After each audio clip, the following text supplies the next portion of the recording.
Hello, my name is Marcus. I'm the compiler of a collection of therapy quotes entitled Psychoanalytic Self Awareness Quotes.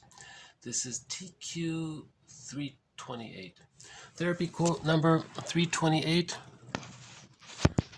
What makes the tragic poets such good psychologists and artists is the way in which they portray external conflicts so as to represent internal ones.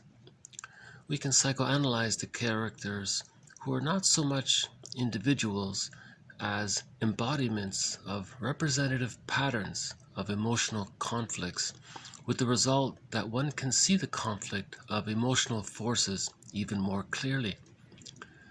Klein is hopeful that individuals may come to integrate their love and hate, and so come to see the world as whole, neither all good nor bad. It would be difficult to conclude that the tragic poets weren't trying to teach us about our psychology.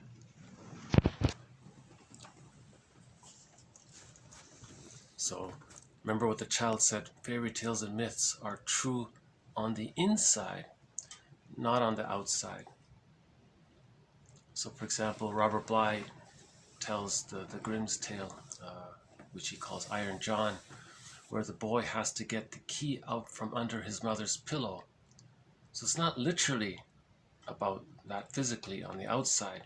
It's a symbol or metaphor to describe how the child's sense of himself, or his potential, his key to himself, it's under the mother's pillow. It means the representation of the mother in his psyche, it's kind of blocking the child's development, or it's occupying the child's key, it's holding the child's key. So when the mother was impinging on the child in the actual world, psychically that's represented as, in this version of the story, the child's key is under the mother's pillow. So the character in the fairy tale has to get the key out from under mother's pillow. It means he has to separate from the mother. But to do that, he has to realize that the mother was engulfing, impinging, had a lot of demands on the child, restricted the child's freedom. Maybe the mother rewarded the child for regression, but punished him if he tried to leave her. So that metaphor is the pillow is not allowing that's the location of the child's sense of self. It's blocked. It's being held by the memories, the overwhelming, engulfing memories of the mother. You see? So that image on the outside, told in the fairy tale, it's true on the inside. The inside is that the memories of the engulfing, impinging mother have hidden away or locked away the child's sense of himself away from himself. So the hero, the child, has to get the key himself. It means he has to cut the cord from the engulfing mother. And so one tragic poet, the guy who created Orestes, the boy managed that. The boy confronted the mother and got the key out from under his pillow. Now, again, it's true on the inside, not on the outside. So the outside, there's a dramatic story about that, but it's not literally true. It's just a metaphorical symbol or an imaginative speculation of what's going on the inside. So on the inside, when the child does separate from his mother, it's as if he could overpower the force of the engulfing mother, and he got the key out and he freed himself. And in Orestes, the court, the psyche approved of it. That's the natural force meant for that to happen. So it was right that the child could separate from the mother. Right. So anyways, the main conflict that's shown in myths and fairy tales and tragic poets is this love and hate. This is the original ambivalence that the child feels. So remember, many children unfortunately don't get enough support, enough love to achieve the psychological birth, and that leads to a deep ambivalence towards the mother, and that's the splitting. The memories of her of being unsupportive and rejecting get split off, disassociated, buried, denied, rejected. But the child is bonded to the mother through the times when she was good, or the fantasy of her being good, and so there's that split. So there's the battle between love and hate. The child loves the mother, he's bonded to her, he needs the attachment, that protect, that's all good, right, from the fairy tale point of view. But then the rejecting mother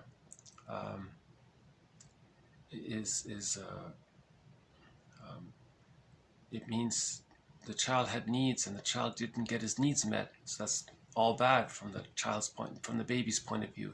It has these extreme polarities from the baby's point of view. Again, because of the baby's size, how helpless he is, how dependent he is, compared to a big powerful mother, which looks to the baby like a big giant who's all omnipotent and so strong. So that's why things are so intense down there. That's why myths and fairy tales are so intense and dramatic, to represent the baby's point of view, which is which then becomes the psychic point of view of an insecure attachment style, something like that. What makes the tragic poets such good psychologists is the way in which they portray external conflicts so as to represent internal conflicts. That's the internal conflict, the love and hate towards the mother. By the age of 3, when there's a secure attachment style, the two parts come together to form a whole representation of the mother. But and there's a conflict there, it's trying to do it. The two parts are trying to come together. So there are these forces trying to bring it together. That's the nature or something. But there's an ambivalence there if the negative memories outweigh the positive memories. So that can be seen in the myth and the fairy tale as the battle between love and hate, right? Good and bad and all that. Love and hate, right? That love, the hate, it represents the anger the child felt when the mother wasn't available for him. Right? We can psychoanalyze the characters who are not so much individuals as embodiments of representative patterns of emotional conflicts. So there's the personification of these psychic representations. So this is an imaginative psychic representation, a personification of this inner force. All right. So we said before, the rejecting mother, the rejecting side of the mother is portrayed in a fairy tale as a devouring, as a frightening animal, and so on. So that we can see, so the myths and the fairy tales allow us to see our emotional inner conflicts more clearly. Klein says, yes, we can integrate love and hate, and these fairy tales and myths show us what's going on the inside. And the poets are trying to teach us this. The poets were psychologists, right? So all these ancient poets were psychologists, right? And modern poets maybe are doing both. You know, like Ibsen talks about the flying boy.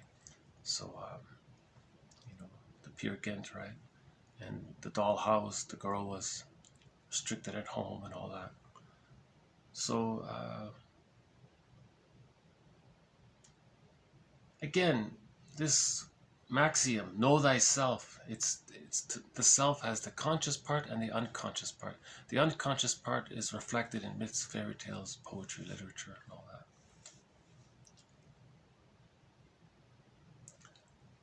Yeah. Okay, I guess I'll just leave it here. There will be a quote in the future about Orestia, how the boy did separate from the mother. Someone said that should have been the founding myth for psychology, for psychoanalysis. Orestia, not Jocasta, Orestia. And Jocasta and her 2 kids. It should have been Orestia, he said.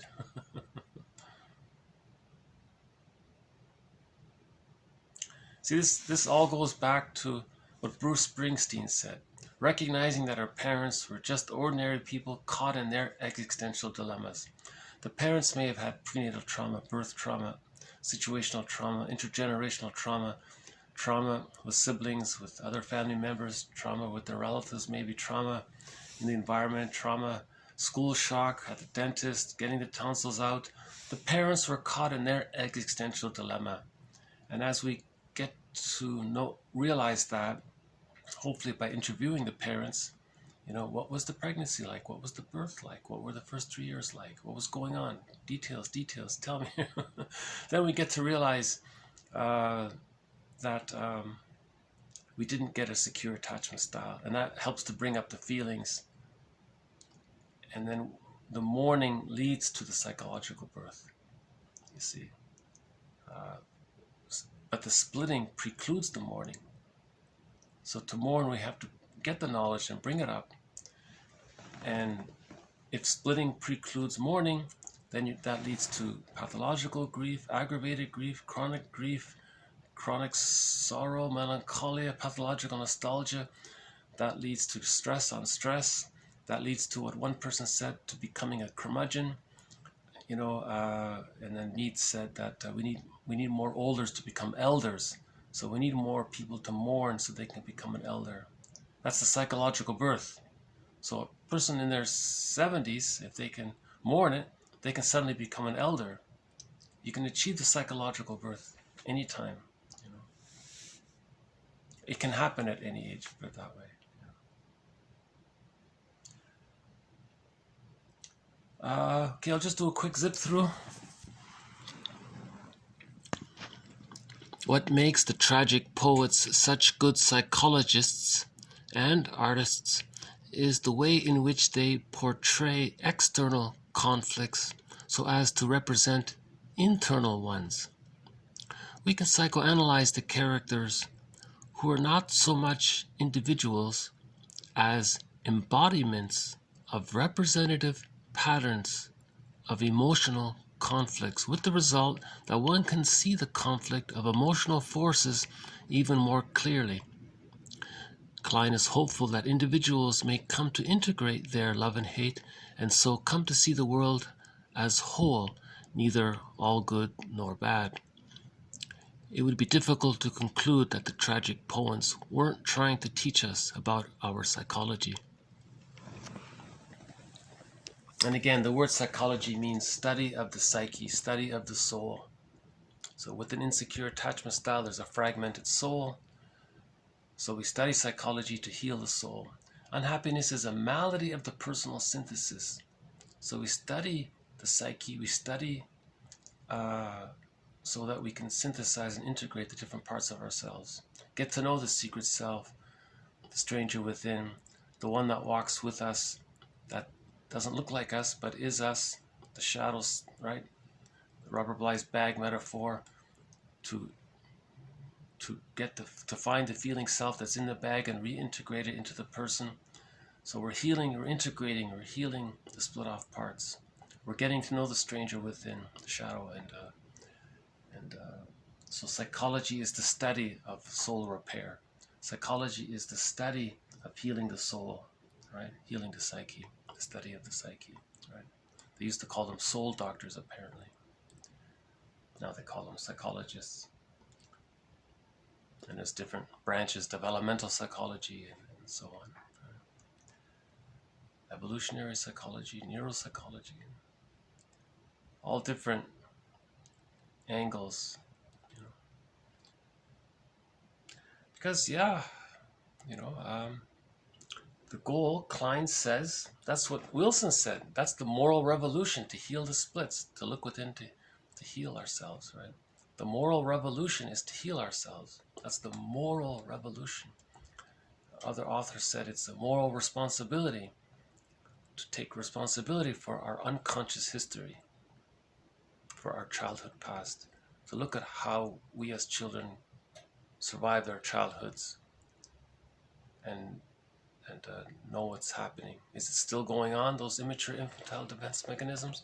Remember, by the age of 3, splitting, projective identification, externalization, displacement, reaction formation, acting out, undoing, magical thinking, all that's existential hearsay by the age of 3. Mature adults don't see things more, they don't see things in this fantastic way unconsciously, right? They're not caught in secondary. They're not caught in the repetition compulsion of the developmental trauma. Remember the previous video? The guy was being provocative and hostile. He was bullying, and he was trying. The conclusion was he was trying to re-get that stage of symbiosis from birth to 6 months. Miller said you can't do that.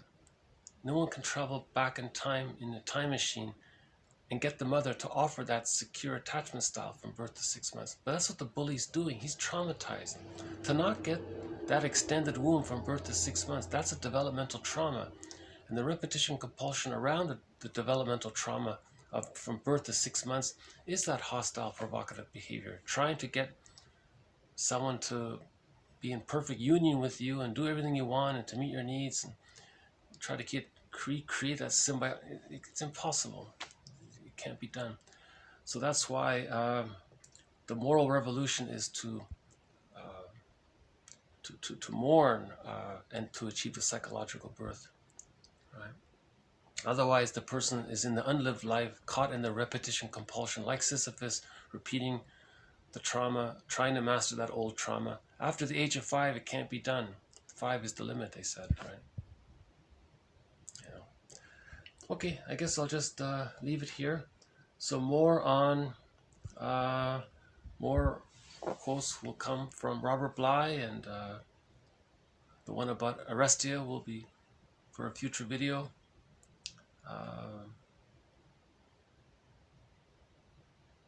More on how fairy tales and myths are true on the inside, not on the outside. The fairy tales and myths are just a mirror to look at the inside, to help us become aware. What did he say here? To help us see the emotional forces within more clearly, to see the conflict of the emotional forces even more clearly, he said.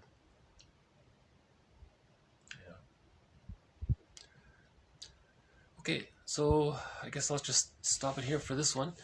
Thank you very much. This has been TQ 328. Bye for now.